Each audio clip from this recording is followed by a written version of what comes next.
रामपुर नाम के खुशहाल हरे भरे और सुंदर गांव में घनश्याम अपनी बेटी रूपा के साथ रहा करता। दोनों एक दूसरे का सिर्फ एक आखिरी सहारा थे। रूपा की मां के चले जाने के बाद घनश्याम ने रूपा को बहुत ही अच्छे से नाजों से पाला था। उसकी हर जिद, उसकी हर जरूरत को पूरा किया था। उनकी आर्थिक स्थिति कुछ ज्यादा खास नहीं थी। इसके बावजूद घनश्याम अपनी लाडली बेटी का बहुत अच्छे से ध्यान रखता। उसके लिए गुड़िया लाकर देता, रंग बिरंगे खिलौने लाकर देता, उसे अपने हाथों से खिलाता था। रूपा दूसरी कक्षा में पढ़ती थी। वह बेहद होशियार थी। घनश्याम रूपा के लिए नई नई सुंदर परियों की कहानियों की किताबें लेकर आता। दोनों बहुत खुशी के साथ रहते। घनश्याम गांव के एक चौपाल पर लोगों के जूते और चप्पल सिलता था। एक छोटा सा ठेला जिसमें हर रोज वह 200-400 कमा लेता था। गांव वाले उससे अपनी फटी हुई चप्पल और फटे हुए जूते, यहाँ तक कि जूते भी पॉलिश करवाते थे।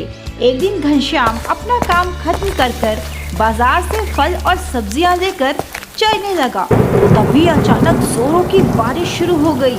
बिजली कड़कने लगी, मेघ गरजने लगे और देखते ही देखते मूसलाधार बारिश शुरू हो गई।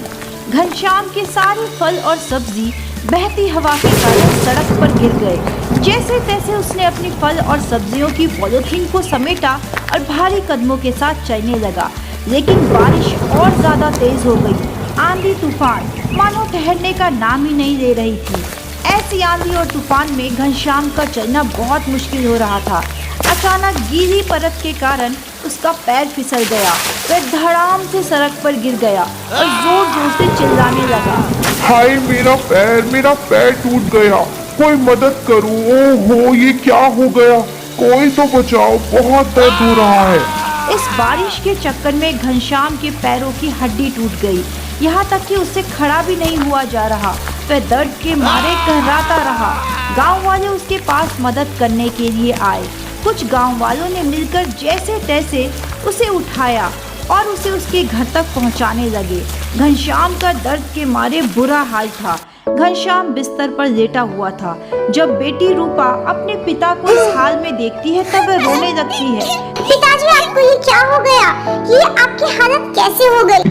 बेटी, जोरों की बारिश हो रही थी। फल और सब्जियों की थैली बहुत भारी थी। मैं संतुलन नहीं बना सका और मैं गिर गया। मेरे पैर की हड्डी टूट चुकी है। अब इस घर का गुजारा कैसे होगा? तभी रूपा को याद आता है कि कुछ दिन पहले जमींदार ने रूपा के पिता को काम वाली के लिए कहा था। ओ घनश्याम, मुझे एक काम वाली चाहिए थी। अगर तेरी नजर में हो तो बताना। जी मालिक, जरूर बताऊंगा। पिताजी, मैं सोच रही थी कि जमींदार काका के यहाँ थोड़ा काम कर लेती हूँ, जब तक आपकी हालत ठीक नहीं हो जाती। ठीक है बेटी, मैं कितना लाचार हूँ, जिसे मैंने इतने नाजों से पाला, आज उन्हीं नन्हे हाथों से काम करवाना पड़ रहा है। अरे पिताजी, कुछ दिनों की बात है। देखना, आपका अच्छे अस्पताल में ना इलाज करवाएंगे और बहुत जल्दी आप फिर से चलने लगेंगे। ऐसा कहकर रूपा भारी कदमों के साथ जमींदार के घर पहुंचती है। अरे काका, नमस्ते। अरे रूपा, तुम यहाँ क्या कर रही हो? वो आपने पिताजी से थोड़े दिन पहले काम वाली की बात की थी ना? हाँ, लेकिन तुम ये सब क्यों पूछ रही हो? वो काका, क्या वो काम मैं कर सकती हूँ? वो क्या है ना, भारी बारिश के चलते मेरे पिताजी की दोनों टांगे टूट गई है। अब वो बिस्तर पर हैं। मुझे ही घर चलाना होगा। आप मुझे जितने भी पैसे देंगे ना, मेरे लिए काफी होगा। पर प्लीज आप मना मत कीजिए, मुझे ये काम दे दीजिए। तभी जमींदार मन ही मन सोचता है, ये अच्छा मौका है, खूब काम करवाऊंगा और पैसे भी कम दूंगा। अरे वाह, कम पैसों में बढ़िया काम वाली मिल गई। ठीक है, कल से आ जाना, वो भी समय पर। जमींदार से बात करने के बाद रूपा अपने घर वापस आ जाती है और अपने पिता से कहती है, पिताजी, मुझे काम मिल चुका है। अगली सुबह रूपा जल्दी उठती है, अपने घर की साफ सफाई करती है, पिता के लिए बची खुची फल और सब्जियां मिलाकर खाना तैयार करती है। अरे बेटी रूपा कितनी मेहनत कर रही है। हे भगवान, कितना लाचार हूँ मैं। जिन नन्हे हाथों में कभी गुड़िया, खिलौने और किताबें हुआ करती, आज उन हाथों में करछुल है, कढ़ाई है। हे भगवान, मेरी बेटी को शक्ति देना। रूपा मन ही मन सोचती है, अगर मुझे घर चलाना है तो काम तो करना ही होगा। ऐसा सोचकर वह जमींदार के घर जाती है। सबसे पहले वे पूरे घर में झाड़ू लगाती है। झाड़ू लगाने के बाद सारे कचरे को एक पॉलिथीन में उठाकर पोछा लगाना शुरू करती है। काम खत्म होने का नाम ही नहीं लेता। रूपा पूरे दिन झाड़ू पोछे में लगी रहती है क्योंकि जमींदार का घर बहुत बड़ा होता है, उसमें खूब सारे कमरे होते हैं। जैसे तैसे सारा काम खत्म कर कर वह रसोई घर में आती है, सबके लिए खाना पकाती है। खाना पकाने के बाद वह जमींदार से कहती है, काका मेरा काम खत्म हो गया, अब मैं चाहती हूँ। अरे हाँ रूपा, मैं तुझे बताना भूल गया, कल मेरे बेटे गोपाल का जन्मदिन है, उसके दोस्त आएंगे, जरा समय पर आ जाना, खूब सारे पूरी पकवान बनाने होंगे, देर मत करना। जी काका, मैं समय पर आ जाऊंगी। ऐसा कहकर रूपा अपने घर वापस आ जाती है। ओह, मेरे पेट में तो बहुत दर्द हो रहा है, जोरों की भूख लगी है। देखती हूँ कहीं बची कुची सब्जी या फिर कोई फल और अनाज हो। लेकिन जैसे ही रूपा रसोई घर में जाती है, सारे बर्तन खाली होते हैं, ना ही चावल और ना ही दाल, अन्न का एक दाना भी नहीं। तभी उसकी नजर रोटी के डब्बे पर पड़ती है, जिसमें सिर्फ 2 ही रोटी होती है। बस 2 ही रोटी? अगर ये मैंने खा ली तो पिताजी दवाई के साथ क्या खाएंगे? नहीं नहीं, ये मैं उन्हें ही दे देती हूँ। ऐसा सोचकर रूपा सूखी रोटी, थोड़े से चावल और नमक अपने पिता को खिलाती है। अरे बेटा, 2 ही तो रोटी बची थी, वो भी तूने मुझे दे दी, अब तू क्या खाएगी? पिताजी, मैं काका के घर गई थी ना, तो खूब सारे पकवान बने थे। मैंने गुलाब जामुन, रसमलाई, पूड़ी और तरी वाली आलू की सब्जी भी खाई।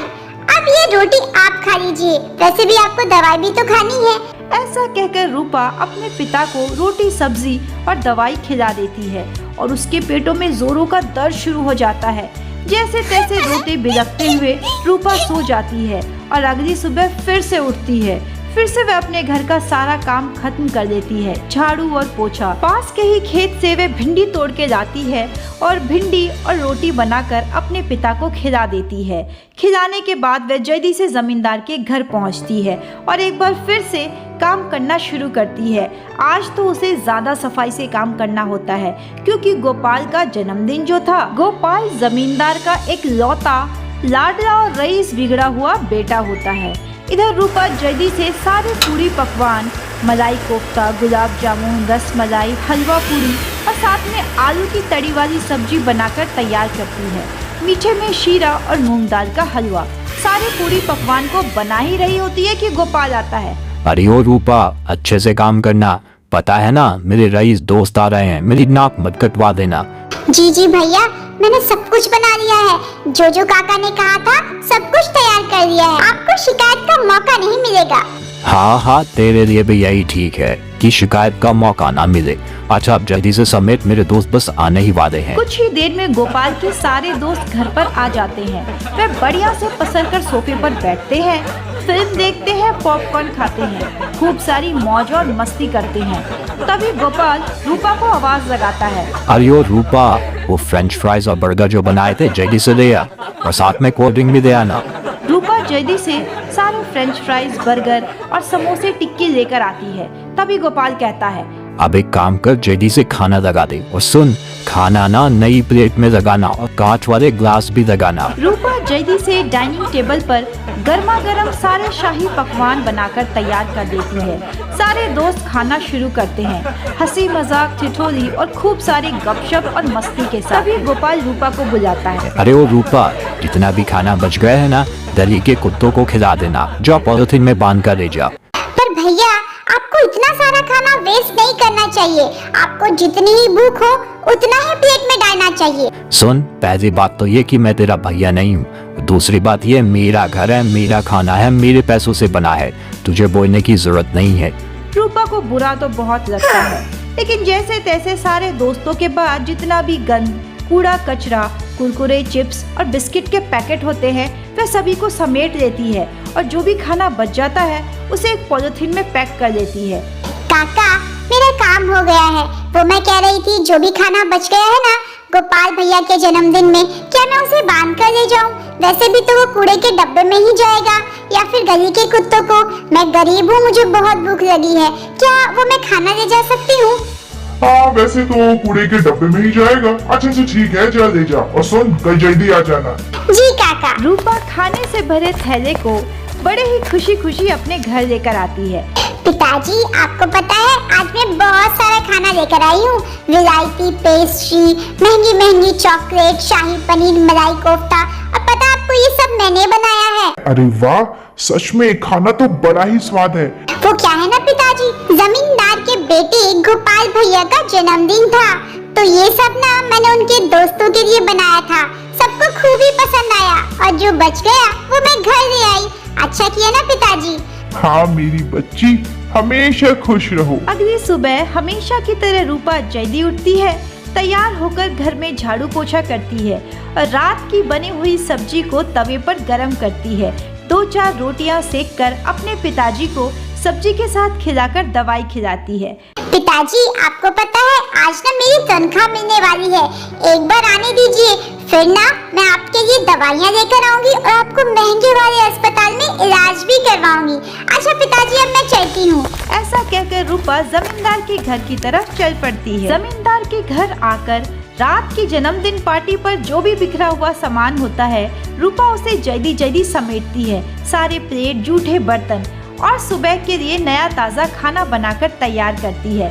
घर की साफ सफाई के बाद वह कहती है, काका, आज मेरा महीना पूरा हो गया है, मुझे तनख्वाह दे दीजिए। पिताजी के लिए दवाइयाँ और उनका इलाज भी करवाना है। तभी गोपाल गुस्से में कहता है, ये क्या कह रही हो? तनख्वाह? कौन सी तनख्वाह? अरे हर रोज जो इतना कट्टे और बोरे में भरकर खाना लेकर जाती हो, वो क्या फ्री में आता है? क्या उसके पैसे नहीं जबते?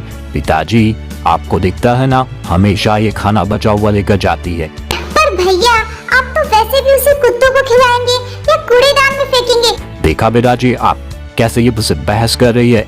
ठीक ऐसे ही जब मेरे दोस्त आए थे ना, तो मुझसे ऐसे ही बहस कर रही थी, कोई तनख्वाह नहीं मिलेगी तुझे। अब तुझे पता चला मेरे साथ पंगा लेने का नतीजा। बेचारी रूपा भारी कदमों के साथ रोते हुए चलने लगती है। तभी उसे स्कूल की टीचर दिखती है, जो उससे कहती है, अरे रूपा, क्या हुआ? रो क्यों रही हो? और इतनी दिनों से स्कूल क्यों नहीं आई? वो टीचर जी, क्या है ना, मेरे पापा का एक्सीडेंट हो गया था। उनके दोनों पैर काम नहीं करते हैं। ऐसे में मैंने घर चलाने के लिए जमींदार के घर में काम किया, झाड़ू पोछा, बर्तन भी मांजे। और आपको पता है, जब तनख्वाह देने की बारी आई तो उन्होंने मुंह फेर दिया और उल्टा मेरे ऊपर ही झूठा इल्जाम लगा दिया। अरे तुम रो मत, तुम एक काम करो, तुम्हें साफ सफाई करनी है ना, तो मेरे घर कर लो और तुम्हारा एडमिशन मैं सरकारी स्कूल में करवा देती हूँ। ऐसा करने से तुम्हारी पढ़ाई भी नहीं रुकेगी और तुम घर का खर्च भी चला पाओगी। उसकी टीचर रूपा का एडमिशन पास के ही सरकारी स्कूल में करवा देती है। रूपा अपनी टीचर को गले से लगाती है। आज के जमाने में जब हर कोई बुरा है, आप बहुत अच्छी हैं टीचर जी। दूसरी तरफ इधर गोपाल के पिता को धोखाधड़ी और बेईमानी के चक्कर में जेल हो जाती है। घर पर 2 पुलिस वाले उसे गिरफ्तार करने के लिए आते हैं और हथकड़ी लगाकर जेल में बंद कर देते हैं। गोपाल पूरी तरह से अकेला हो जाता है, क्योंकि मां के जाने के बाद पिताजी ही उसका सहारा होते हैं, जो अब जेल में बंद होते हैं। इधर गोपाल रसोई घर में आता है तो कुछ भी नहीं होता, न मसाले न खाने का सामान, क्योंकि पुलिस ने सारा सामान जब्त कर लिया होता है। गोपाल को बड़ी भूख लगती है, वह पड़ोस का दरवाजा खटखटाता है। कोई है, बहुत भूख लगी है, थोड़ा सा खाना दे दो जल्दी से। अरे खुद के लिए तो खाना नहीं और तुम्हें खाना दे दे, ये क्या बात हुई? आजकल के जमाने में ऐसे चोरू चक्कों को कोई खाना नहीं देता। चलो अब जाओ यहाँ से। बेचारा गोपाल दूसरा दरवाजा खटखटाता है। तभी बगल की चाची गोमती आती है। अरे रुक जाओ, एक तो कमर में इतना दर्द, ऊपर से ये दरवाजा खटखटाते रहते हैं। अरे गोपाल, तुम बोलो क्या हुआ? वो चाची, थोड़ा सा खाना मिल जाता, भले ही बासी क्यों ना हो, बहुत भूख लगी है। चल जा, यहाँ कोई खाना नहीं, खाना क्या मुफ्त में आता है? बेचारा गोपाल भूख के मारे आंखों में आंसू लिए सड़क पर चलता है। तभी उसकी नजर रूपा पर पड़ती है। रूपा उसके पास आती है। अरे गोपाल भैया, क्या हुआ? आप रो क्यों रहे हैं? अरे रूपा, बहुत भूख लगी है, पिताजी को जेल हो गई है, कोई खाना नहीं दे रहा, बहुत जोरों की भूख लगी है। अच्छा, आप मेरे घर चलिए। ऐसा कहकर रूपा गोपाल को अपने घर लेकर आती है। उसके घर में सिर्फ गरम गरम रोटी और नमक तेज मिर्ची होती है। वे गरम रोटी, नमक तेज मिर्ची का सलाद बनाकर गोपाल को देती है। गोपाल खुशी खुशी खाने को लेता है। उसे इतनी जोरों की भूख लगी होती है कि कि उसे स्वाद का पता ही नहीं चलता। वह नमक रोटी गपागप खाने लगता है। रूपा, तुम्हारा बहुत बहुत धन्यवाद। पेट में चूहे दौड़ रहे थे, सबने खाने से मना कर दिया। कहते हैं मुफ्त में थोड़ी ना आता है, पैसे लगते हैं। और मैंने इतना सारा खाना वेस्ट किया, बल्कि तुम उसी बचे हुए खाने को घर लेकर आती थी तो तुम्हारे ऊपर भी झूठा इल्जाम लगा दिया। तुम्हारी तनख्वाह भी नहीं दी। कोई बात नहीं, मैं समझ सकती हूँ कि भूख क्या होती है, क्योंकि मैंने कई रातें भूखे पेट गुजारी है, तो मुझे पता है कि भूख की क्या कीमत है। मैं जब भी किसी भूखे को देखती हूँ ना, तो मुझे अपना दर्द याद आ जाता है। जब तक आपके खाने का ठिकाना नहीं है, मालपुआ तो नहीं, लेकिन हाँ, सूखी रोटी और नमक मैं आपको हर रोज खिला सकती हूँ। रूपा, मुझे माफ कर दो। गोपाल की आंखों में आंसू आ जाते हैं, पश्चाताप के आंसू। वो हाथ जोड़कर रूपा से माफी मांगता है। रूपा, मुझे माफ कर दो, और हाँ, आज से मैं तुम्हारा भाई हूँ। अब तुम्हें दूसरों के घरों में काम करने की कोई जरूरत नहीं। पिताजी का छोटा सा खेत का टुकड़ा बचा है जिसे पुलिस वालों ने जब्त नहीं किया है। हम उस पर अनाज उगाएंगे और इतना काफी होगा। बेचारा घनश्याम की आंखों में भी खुशी के आंसू झलक पड़ते हैं। चलो, अब मेरी बेटी बेफिक्र होकर अपनी पढ़ाई में ध्यान लगा सकती है। तुम्हारा बहुत बहुत धन्यवाद गोपाल। आप चिंता मत कीजिए काका, आप मेरी बहन रूपा मेरी जिम्मेदारी है। और इस तरह दोनों हंसी खुशी गांव में रहने लगते हैं। ऐसी ही मनोरंजक और भावनात्मक कहानियों के लिए चैनल के साथ जुड़े रहे। चैनल को लाइक सब्सक्राइब करना ना भूलें।